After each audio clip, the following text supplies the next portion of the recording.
Let me be clear. Let me be crystal clear. The risk of hantavirus to the general public remains very, very low. Even so, we have taken this situation very seriously from the very start. In our top story this afternoon, 18 Americans who were aboard a cruise ship linked to the hantavirus outbreak are now back in the U.S. and under medical monitoring. Health officials say one American tested positive while another one is showing mild symptoms. Right now, those patients are in a hospital in Omaha, Nebraska. That is where the nation's only federally funded national quarantine unit is located. Thanks so much for joining us here for the noon show. I'm Jesus Martinez. The plane carrying those patients landed in the U.S. overnight. Here's video of that from early this morning. Now, we're told one patient who has tested positive for the hantavirus is being treated separately. Now, after the landing, the cruise passengers got off the plane at Omaha's Eppley Airfield, meeting with health officials on the tarmac. You can see that on your left. And on the right, they were then escorted to the University of Nebraska Medical Center. Now, CBS's Jared Hill reports doctors are emphasizing this is not another pandemic.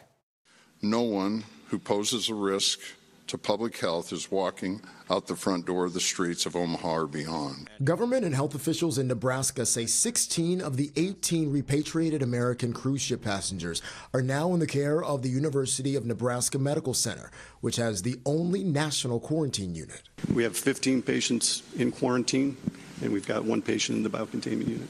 A specially equipped 747 carrying U.S. citizens back from the MV Hondius landed in Omaha early Monday. U.S. health officials say one has tested positive for hantavirus, another has mild symptoms. Passenger Jake Ross Marin posted an image on his social media from his hospital room, thanking everyone for their support. I've decided to take this time to thank every single guest and crew member on board here. The ship's captain expressed his gratitude. We've sailed through this together across the sea.